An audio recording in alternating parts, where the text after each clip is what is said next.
Hello and welcome to this AWS webinar. My name's Ian Massingham. I'm a technical evangelist with Amazon Web Services based here in Europe, and I'm going to be your host for this session.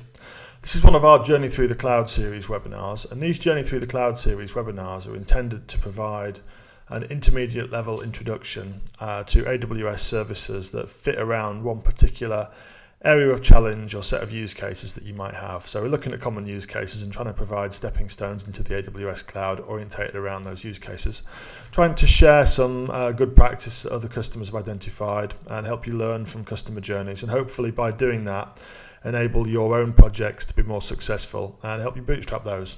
Before we get started, just a few items of housekeeping. There is another webinar series called the Masterclass series of webinars, which dives deep into individual AWS services. And we've got a couple of Masterclass series webinars that are particularly relevant to the content that we're going to be talking about today. So we're going to show you some links to those at the end of the session, but you may want to check out the Masterclass series of webinars that we produce more generally as well.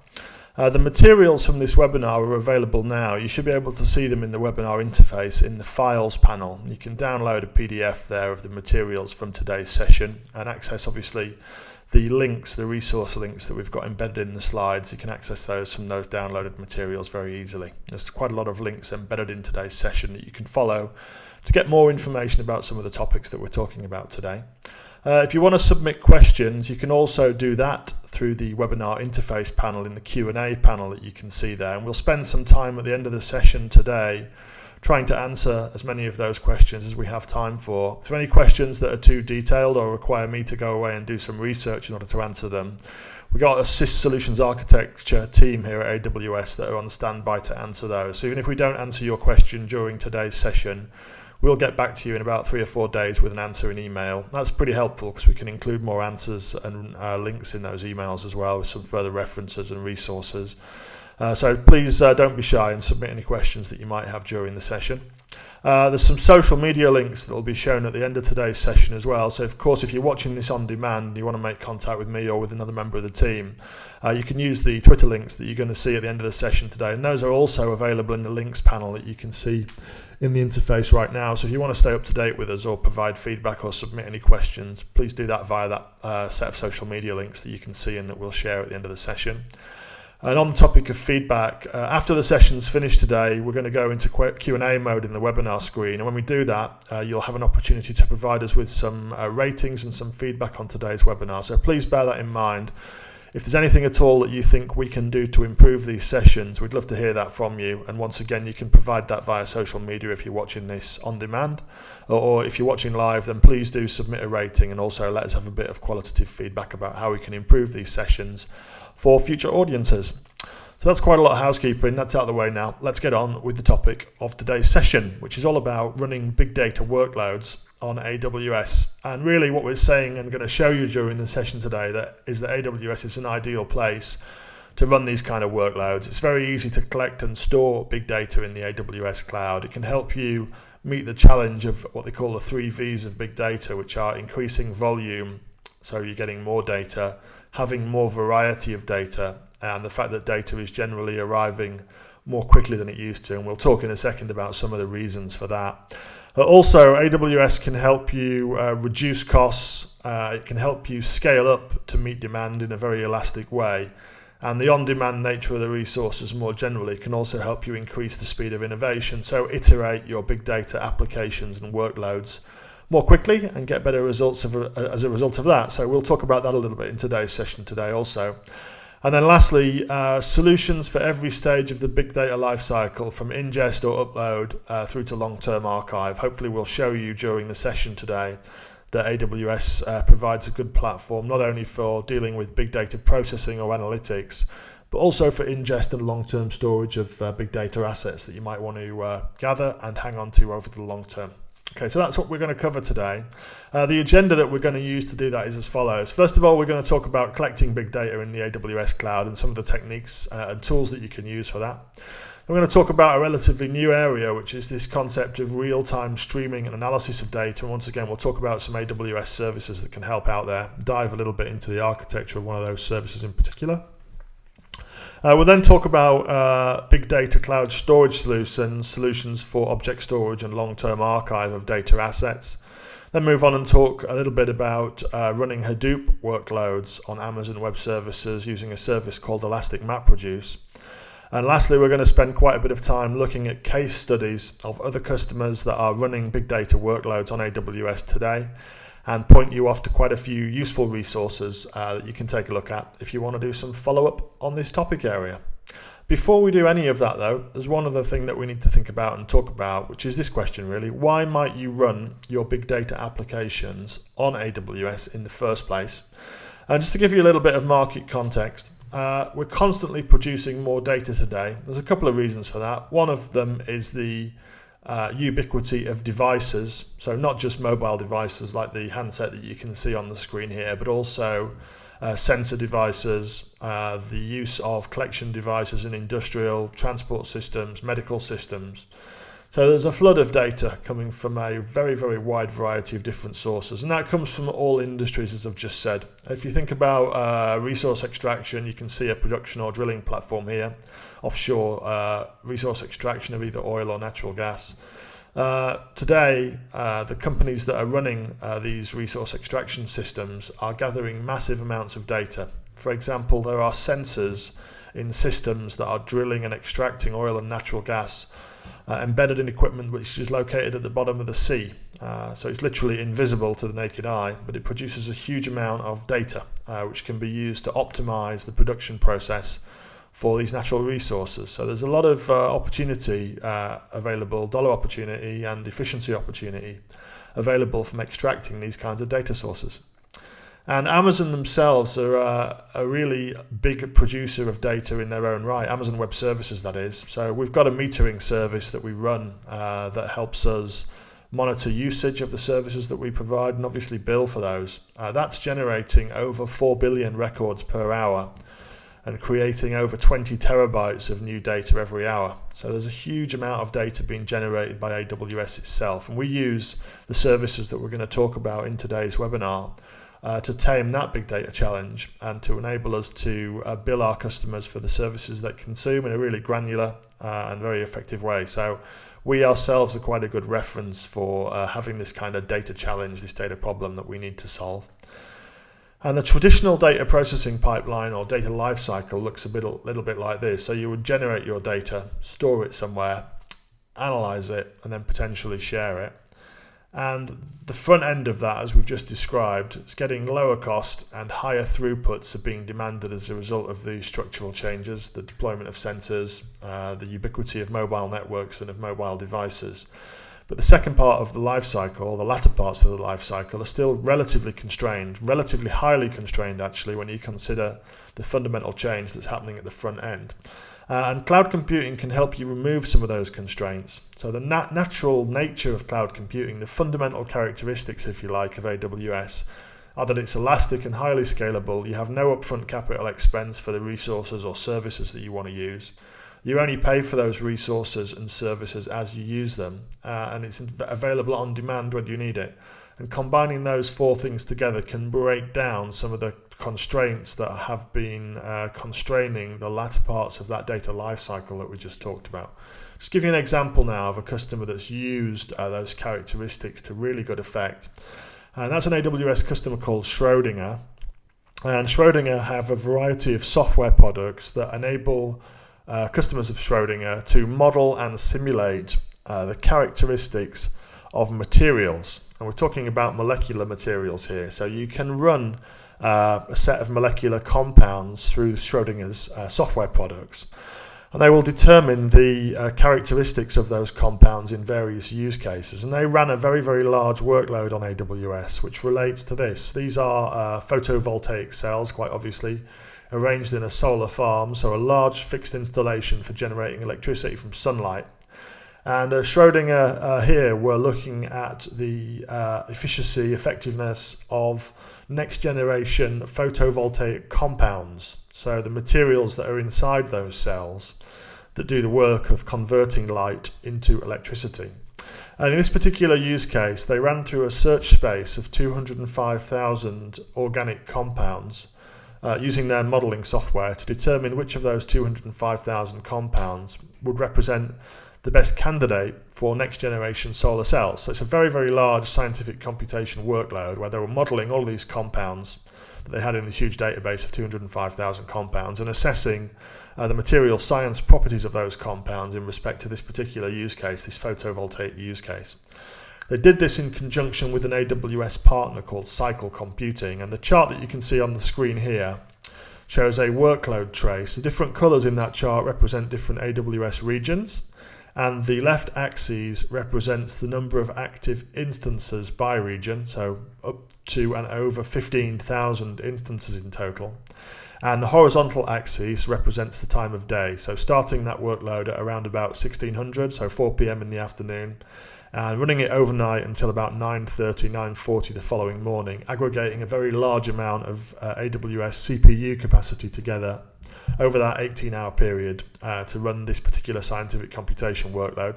They had a total of 156,000 Intel CPU cores across those 15,000 instances, a peak of 156,000 CPU cores.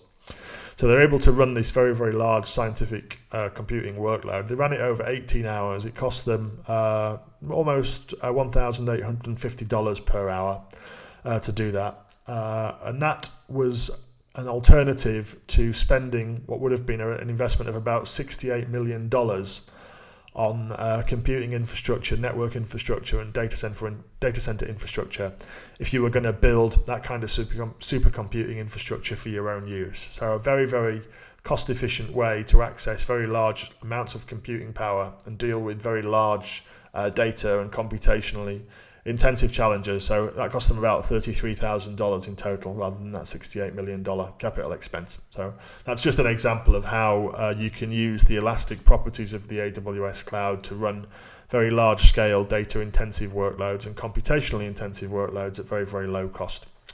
Let's move on now and take a look at how you actually get your data into AWS, or what your options are for collecting big data in the AWS cloud. So we're looking here at the first part of this life cycle, at the generate stage, and how you then move that data from being generated to being stored in the AWS cloud for subsequent processing. And as far as simple data transportation options go, you've essentially got three options available to you: AWS Import Export, Direct Connect, or the Amazon Storage Gateway. This is in addition to simply uploading your data via VPN or SSL connection into S3 or into another AWS service. We also have these dedicated data transportation services that you can use.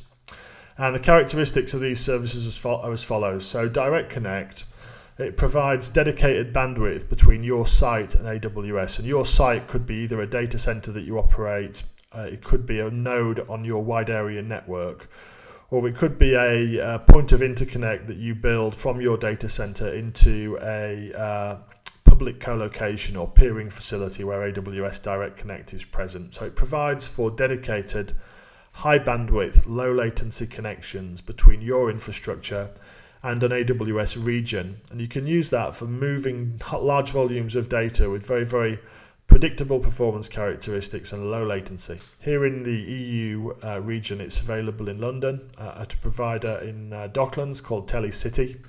And we'll show you a reference at the end of the presentation today where you can find out a lot more information about Direct Connect, and also see Direct Connect partners that might be operating in your region that can help you build these kind of private network connections between your network or your data center and an AWS region. So that's a good way to move large volumes of data into AWS in a performance predictable way, and actually at lower cost also than using public transport services, so internet-borne services. Second option that you've got is something called AWS Import Export, and this is a little bit old school. This is about shipping physical media from your facility into AWS, and we will then load the data from that media into S3 for you and make that information available to you in S3 buckets. So I said it was old school. It's actually an extremely good way of moving large amounts of data into AWS, because nothing has higher bandwidth than a truck full of media. You can put a stack of 1 terabyte hard drives or a huge box of USB keys. You can pack a huge amount of information onto that, send it to AWS, we'll load it, and you can access that at very high speed then and get that information into, say, a Hadoop cluster or a Redshift data warehouse or into a set of EC2 instances that you want to use for processing it. So it's a very, very high bandwidth but somewhat increased latency mechanism for moving data into AWS. And of course, we'll return the media for you after we've done that.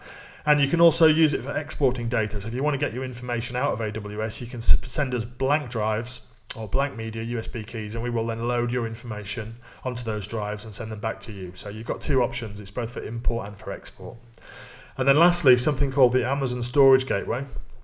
This is quite interesting for an AWS product. This is something that you install on your own premises. So you put it into a virtual infrastructure, VMware, Hyper-V virtual infrastructure, and it provides a virtual machine that looks like an iSCSI target, and it will provide a set of volumes that you can write information into that look just like iSCSI devices. So you can put file systems on those. And the good thing about this is that you can integrate AWS storage resources with existing processes that you might be running. Say you've got an ETL process where you deposit data into a particular directory or onto a particular file system at certain times of the day. You can replace that particular directory or file system with a directory or file system which has been presented from an AWS storage gateway. That information will then be synchronized with the AWS cloud, and you can access it very simply from other services that you might want to use without having to materially change the process that you're using. So the AWS Storage Gateway goes on your premises, provides iSCSI volumes that you can write information into and have that information then synchronized into Amazon S3 for access from other AWS services that you may want to use. And of course, that secondary access is over the high-speed, low-latency networks that exist within AWS regions connecting EC2 or EMR or Redshift directly into S3 at high speed. So those are three options that you've got for moving data into AWS over and above the standard mechanisms that you might use. So the standard mechanisms I'd regard as uploading over SSL or uploading through a VPN connection. We also have three additional options that you might want to take a look at. And some other characteristics of those options: obviously inbound data transfer is free, so you don't have to pay for data that you're transferring into S3, whether that's going over the internet through an SSL connection or over Direct Connect. You have multi-part upload options for S3, so you can use the SDKs that we provide to establish multiple data streams when uploading data into S3. And there are also partner products that enable you to use UDP-based transport mechanisms for getting data into S3, which you might want to take a look at. And we've touched already upon using physical media transportation with import-export, and of course using Direct Connect for a private, dedicated, high bandwidth connection into AWS. So three options that you might want to consider. There is a fourth, which is a little bit newer, which is this idea of real-time streaming and analysis. So this can be used to get data into AWS using stream management techniques, data stream management techniques. It can also be used for real-time analysis. So what we're talking about here really is compressing the store and analyze components of the traditional data lifecycle, which would be batch orientated, and compressing those down into this stream processing model instead, where rather than having a batch-based model, you have a much more real-time approach to ingest, storage and analysis of your data. And in business terms, it can help you move away from batch-based processes into real-time-based processes. And you can see a few examples of those. You might move your metrics to real-time. You might move your billing or cost accounting to real-time to prevent overspend, for example. You may present real-time analysis of customer behavior, and that could be in terms of user experience optimization, in terms of revenue optimization with real-time advertising or real-time offers that you might make. Could also be in fraud detection use cases where you might be operating paid services and you want to have real-time fraud detection services. And you can integrate this with a variety of other AWS services, as we'll see in a moment, for example, for near real-time or real-time ETL, so quickly and sequentially inserting records into a data warehouse or into a Hadoop cluster and using that for real-time analytics, real-time ad hoc analytics even. So a very powerful set of services if you flip from batch to real-time. Excuse me. And we announced a service in November last year, which is now available in several AWS regions around the world, called Amazon Kinesis. And this is a managed service intended to make it much easier for you to implement data stream processing in real time. You can find more information about this at aws.amazon.com/Kinesis. And at a high level, the architecture for this service looks a little bit like this. So you can have millions of sources producing hundreds of terabytes of records every hour. There's a front end to that, which will obviously authenticate and authorize access to the Amazon Kinesis API. And we wrap that, of course, with a set of SDKs. So you can connect to Amazon Kinesis using a variety of different programming languages, using a native REST-based SDK, and also recently announced mobile SDK that allows you to connect to Amazon Kinesis from a variety of mobile operating systems. Once you've posted your objects or events into Amazon Kinesis, we replicate those items across a number of availability zones to provide a highly durable and highly consistent storage infrastructure for the records that are in your stream. And it's low cost as well at 2.8 cents per million puts into the API. Once your data is in that API, it forms an ordered stream of events.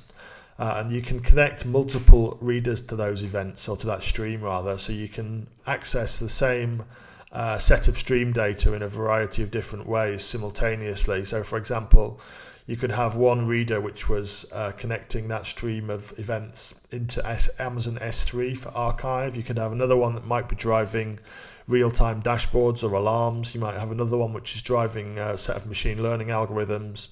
And then you might have another one which is aggregating the events from that stream into Hadoop or into a data warehouse. So it gives you a lot of flexibility about how you connect to and use the data which is present within that stream. So I'd really encourage you to take a look at aws.amazon.com/Kinesis if you want to learn more about that. We're going to be talking about some of the other services that you can integrate this with later, but it's an alternative mechanism for dealing with streaming data, which can help you take a much more real-time view of that data and get a lot more value out of it.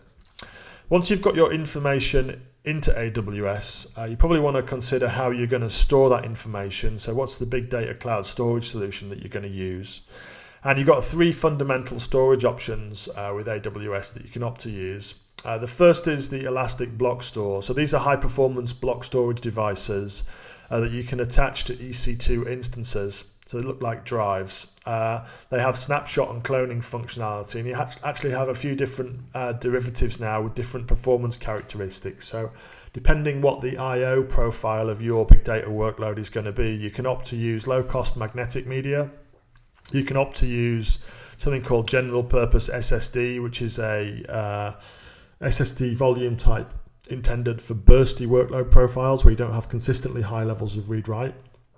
But you may have bursty periods of intensive read-write that you need to satisfy, where you have a lot of IOPS required over a short period, and general purpose SSD volumes are a great fit for that. And then lastly, we've got something called provisioned IOPS, which is intended for consistently high I/O workloads. So depending on what your use case is, you might want to consider those three different options in EBS. We have the Simple Storage Service, or S3. So this is a highly scalable, highly durable object store that allows you to store objects from 1 byte to 5 terabytes in size. Comes with very high durability, so 11 nines durability. And also, we do not move your data or information between AWS regions. So wherever you place your data in Amazon S3, that is the region where it will be stored, which means you can meet compliance or regulatory requirements, for example, that might require you to keep your data inside the European Union or inside the US for that matter. So take a look at the Simple Storage Service for that kind of use case, and we'll talk about that a little bit more in a second. And then lastly, Glacier. So this is long-term object archive. It's tightly integrated with S3. It provides extremely low cost per gigabyte storage rates at 1 cent per gigabyte per month, and it shares the same 11 nines of durability that Amazon S3 offers. But this is intended for workloads where you have very, very infrequent requirements to read data. So you'll have a 3 to 5 hour retrieval time for data that you want to read from Glacier. And also, if you retrieve more than an aggregate of 10% of your data in any 1 month, you're going to be charged additionally for that. So you may use this, though, if you have analytics workloads that you need to run once a year or once every 5 years. So you're well aware of that. You've got a large aggregate data set that you just need to pull back or add some more data to, which might be the last year's data, pull that back and run a large-scale analytics job on it. Glacier is a great way to keep that kind of data in a long-term archive at very low cost. So you may want to consider Glacier for that kind of use case. And the fundamental characteristics of those services we've already talked about, but EBS, very fast instance attached disks. Simple storage service, it's fast web object storage with very good durability. And Glacier, it's slow and intended for rare access workloads, but it's very low cost. And as far as integration with big data services goes, S3 is one of the most interesting services from that perspective. We're going to talk later on in today's session in some detail about Hadoop workloads using Amazon Elastic MapReduce or EMR.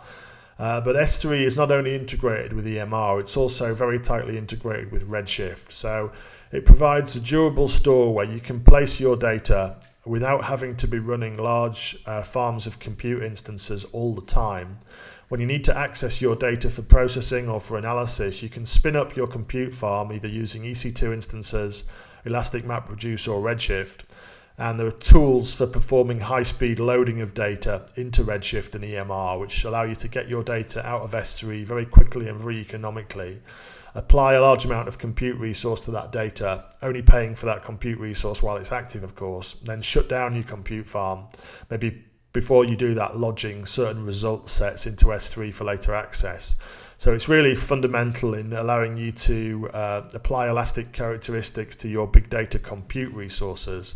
The fact that your object store is there, available at low cost with high durability, means that you don't have to run your compute farms other than when you need to use them to access data for processing or analytics purposes. So should regard S3 as a great tool for keeping your data available at low cost so that you can access it with services like Hadoop, which is what we're going to talk about next. So running analytics with Hadoop on Amazon EC2, it's a very common use case and a very common tool for executing big data processing workloads, big data analytics workloads on Amazon Web Services. And the fundamental tool here is obviously this guy, Hadoop the elephant. So, and what EMR provides is Hadoop as a service. So we're wrapping the Hadoop framework in a set of tools that allow you to automate the creation and, for that matter, the destruction of Elastic MapReduce or Hadoop clusters very, very easily. So you can spin up large Hadoop farms, bulk load, parallel load your data from S3 into those farms.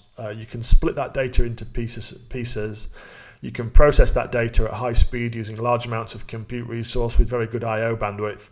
And you can gather those results back and take action on those results. And in simple terms, it works like this. So you might start with a very large set of data, for example, a very large click log from a website or web application.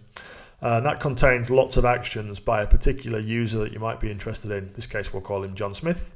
Hadoop allows you to split that log into very, very many small pieces, as many small pieces as you have nodes in your Hadoop cluster. So if you've got 500 nodes, 500 small pieces, each of which is obviously a discrete chunk of work that you're going to carry out. So you process all that in your EMR cluster, working in parallel. You then aggregate the results from all the nodes together. And that will tell you, in this particular analytics example, precisely what John Smith did while he was using your application. And that parallelization allows you to get that insight in a fraction of the time in comparison to running that very, very large analytics or processing job across that very, very large data set on just even a single large node. Is not going to have anything like the I/O bandwidth or CPU power of that very large cluster of 500 nodes that we just talked about. So you've got a great opportunity to parallelize your workload using Hadoop, and you can drive very fast results from that and drive them also at lower cost, because those nodes are typically lower cost nodes than buying very large scale-up compute resources that you might use yourself. And it sits at the center of an ecosystem. So Hadoop and Amazon EMR in particular, they're not tools that should be viewed in isolation. They have a broad ecosystem of AWS and ecosystem tools that sit around them.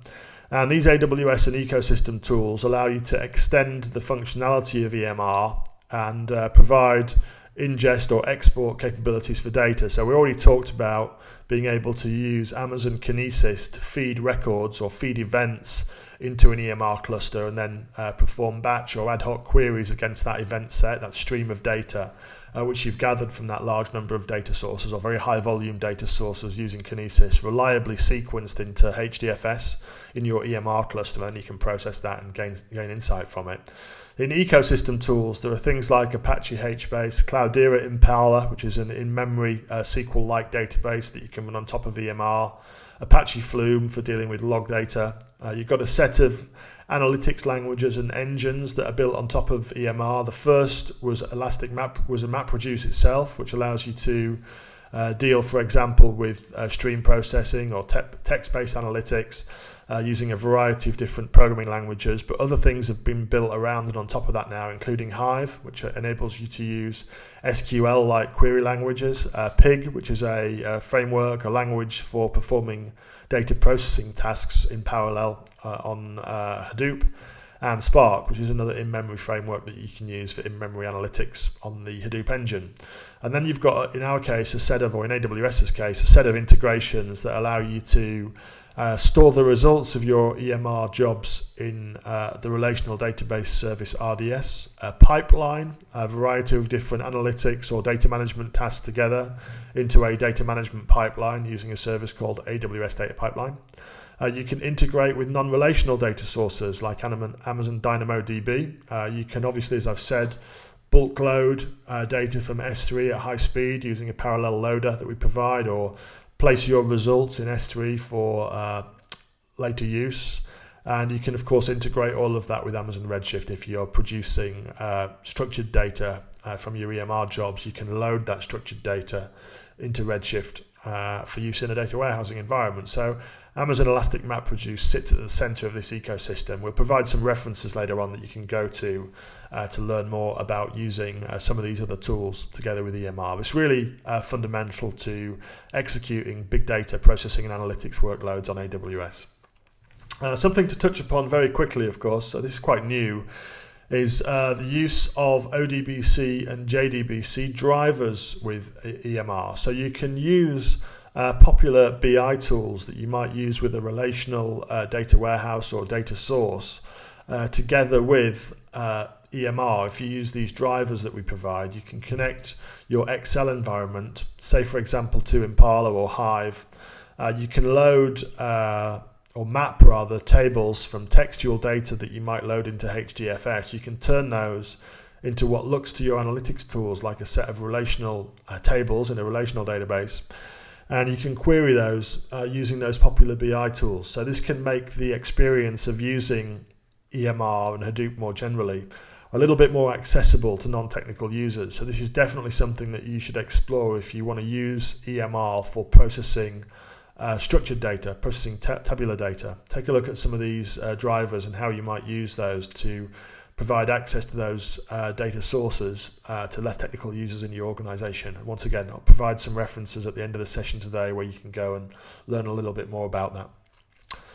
So how are customers using AWS for big data today? And we'll take a look at a few case studies, but really you can find out a whole lot more about the case studies that I'm going to touch upon here if you visit this URL, which will show you a very large number of examples of customers that are using AWS today for big data processing and analytics workloads.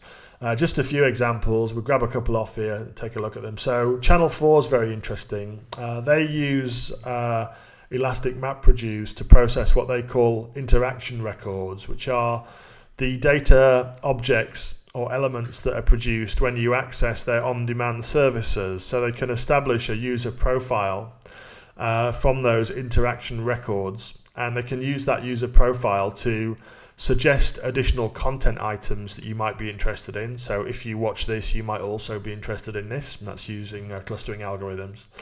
And also to identify demographic data about users and to use that to better target advertising to make it more relevant to customers, and also to increase the value of that advertising to the advertisers on the other side of their model. So Channel 4, there's a video there that you can access through the website. There's also a video and a set of slides that they delivered at a large AWS event in London earlier this year called the AWS Enterprise Summit, where they talk quite extensively about their analytics work and how they've used AWS to enable that. So definitely check out the video that Channel 4 have recorded if you're interested in that.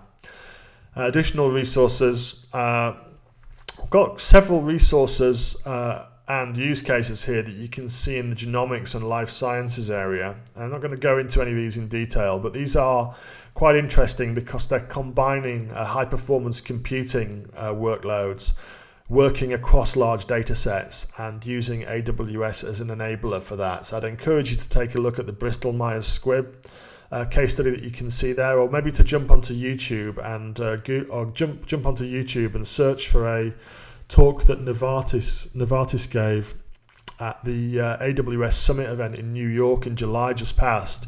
They're talking quite extensively about using AWS for big data HPC workloads. And again, it's similar to what we were talking about earlier in today's session with Schrödinger, where they are doing very, very large material science simulations to identify drug candidates, so chemical compounds that could potentially inhibit the spread of cancer or degrade the ability for other diseases to cause negative effects on the human body. This is something that Novartis have done with AWS quite recently. There's a very, very good video of their worldwide head of high-performance computing talking about that at AWS Summit in New York in July, which you can find on YouTube or, of course, on Google. One case study that we will go into in a little bit more detail is Foursquare. So Foursquare is a location-based application, so it runs on mobile devices. They have a couple of apps, actually. They have Foursquare, and they just released a new one quite recently called Swarm. And these allow users to do two things. First of all, check in at venues or locations and share that check-in information with friends, but also to get information about places in their area. So what's the best restaurant or most popular restaurant in your neighborhood? You visited a new town, what are the good tourist attractions? And so on. There's a huge amount of data there, and it's gathered from those 3.5 billion check-ins that they've had to date. 15 million different venues or locations around the world, and they've got, obviously from that, terabytes and terabytes and terabytes of log data. And they're using Amazon Elastic MapReduce in a number of different ways to process that data. They're using it for feature eval, they're using it for machine learning, so clustering and recommendations. They're using it for exploratory analysis, which I'm guessing is ad hoc querying across that data set. They're using it for daily customer usage, so calculating their DAU, how many customers are using the service each day, and also for long-term trend analysis to help them plan and optimize their services for the future. And they've said in the case study that they did with us that they found the key benefits of EMR to be ease of use, so they can decrease the processing time for analytics that they regard as urgent. Gives them more flexibility because obviously the on-demand nature of the resources means that they can have more or less as they need it, spin up additional clusters if they need them, or shut down clusters if they decide to retire a feature, and also to dynamically expand their reporting clusters as their data sets grow, of course. And also there's a cost argument here. They've said they've reduced their analytics costs by over 50% by using EMR. So some great feedback there from Foursquare. And they're using visualization tools as well. So it enables them to see things like this, simple questions like when do people go to a particular place, which obviously has some value for the advertisers that are on the platform, as well as a component of tuning the recommendations engine and making that more effective for their customers. So you can get all sorts of insight out of large data sets in a very, very efficient and responsive way by using tools like Amazon Elastic MapReduce. Another great example in the scientific computing area is this. This is the International Centre for Radio Astronomy Research, or ICRAR. It's developing something called the square kilometer array, which is what it says, a square kilometer sized radio telescope, which is going to be used for mapping the universe. It's going to have a very, very large amount of compute capacity attached to it. And they've built this in an area which has really minimal background electromagnetic radiation, so they can get a very, very good and clear picture of the sky. And this radio telescope generates a truly phenomenal amount of data.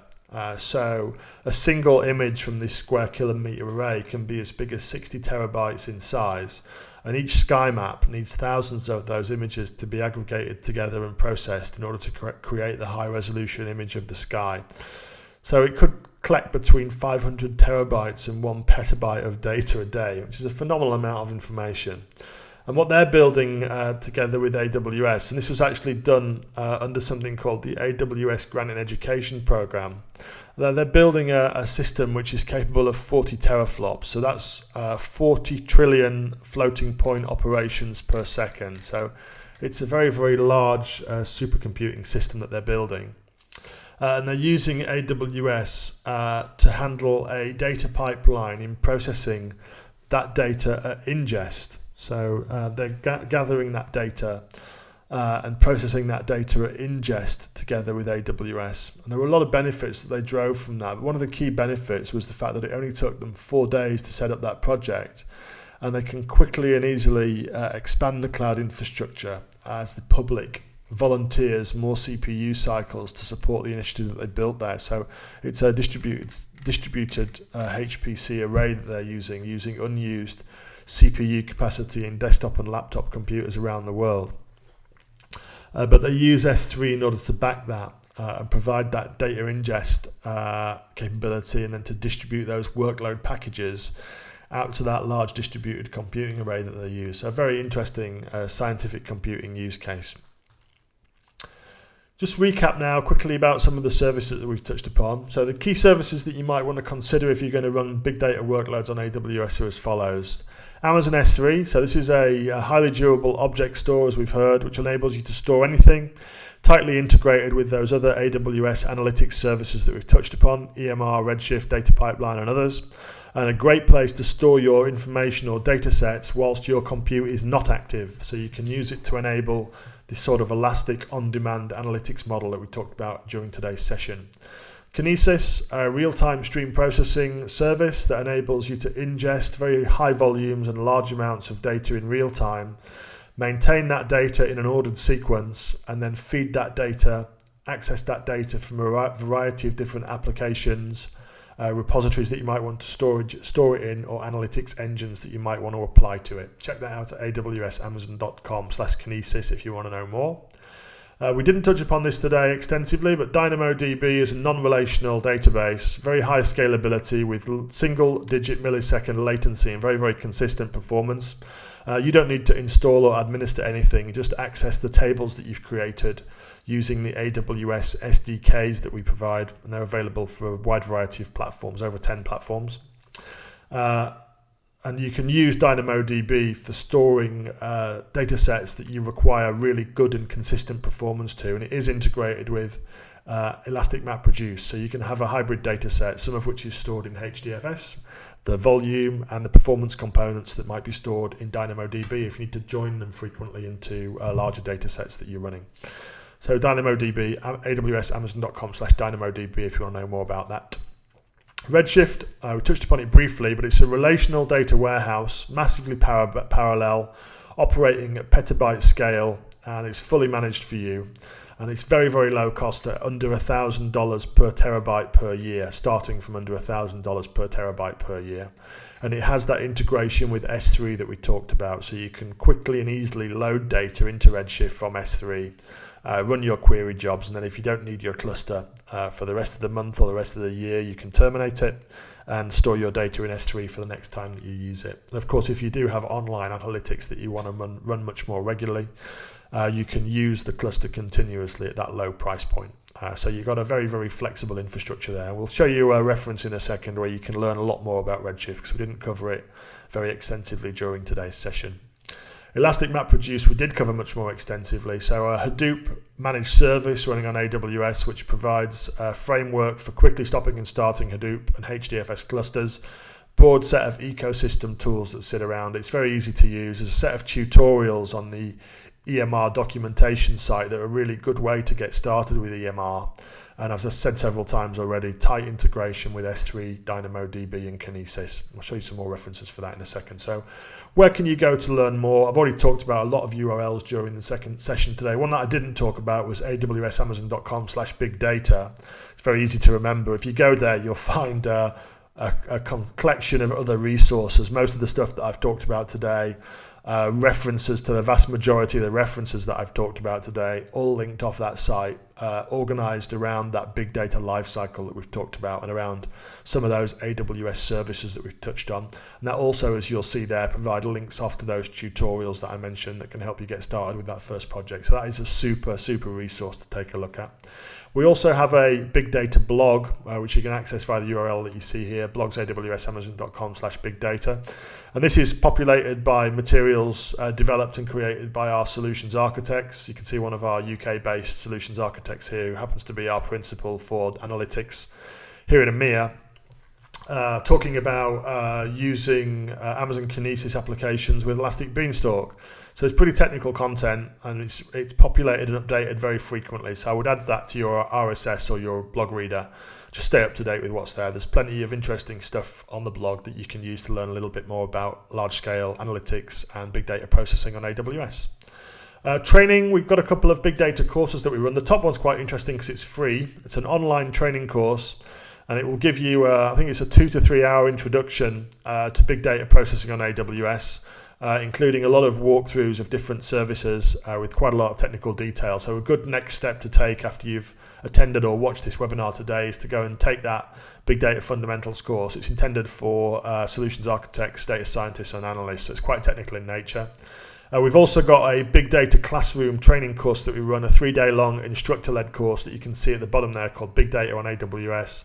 And that again is hands-on, instructor-guided, showing you how to use EMR to process data using a broad ecosystem of Hadoop tools, including Pig and Hive. So that is well worth taking a look at if you're into classroom training. And obviously you can speak to your AWS account manager if you want to know more details about the costs, but they're also shown on the website, as is a course availability calculator that will show you all upcoming dates for that course around the world. We have a couple of webinars that you might want to take a look at. We've got an Amazon Elastic MapReduce masterclass that we recorded earlier this year that you can see at the top there, so you can watch back an hour-long introduction to EMR focusing just on that one service, including quite a lot of detail about how you use Hive to use EMR for relational workloads, quite interesting, and also a lot of information about using the EC2 spot market together with EMR for cost optimization. So take a look at that if you're interested in running Hadoop workloads on AWS. And the Amazon Redshift Masterclass webinar, same in the same series, is coming up on the 23rd of September. So that's just in a couple of weeks from now. And you can register for that at the URL that you can see on the screen at the bottom there. And that'll be, again, an hour-long masterclass focusing solely on Redshift, how you can use it to run traditional and new data warehousing workloads on AWS. There's much more detail about all AWS training available via these web links. So if you go to Training Self-Paced Labs, training or certification, you can learn a lot more about general AWS training. You can take some hands-on labs which will familiarize you with specific AWS services. Some of them are free, incidentally. Some of them are paid for, but some of them are free. And also you can check out the certification tracks that are available now if you visit awsamazon.com/certification. As I said at the top of the session, if you've got any feedback, you can tweet me at Ian M, which you can see there on the screen. You can tweet us at AWS_UKI and also follow us at AWS_UKI if you want to stay up to date with other AWS webinars in the English language here in the European time zone. And you want to stay up to date with AWS events and news here in Europe as well. That's all available on AWS_UKI. And we have the global AWS account at AWS Cloud, which is a great place for up-to-the-minute information about AWS service launches, feature enhancements, global AWS events like reInvent that we have coming up in November. And that's a great Twitter account to follow. Just want to stay up to date with everything AWS globally. Okay, so that's all the content that we have for you today. I'll ask my colleague now to switch us over into Q&A mode on the webinar platform. We'll take a look at some of your questions and answers for the session today. If we don't get through them all, or there are any that are not answered here because I don't have the knowledge to answer them myself, bear in mind that we will get back to you in 3 to 4 days with a written response. And we'll answer the ones again that we answer on the webinar today also, and provide you with references and some further info that you can read upon if you want to know more about the answers that we've given today. Let's take a look at some questions.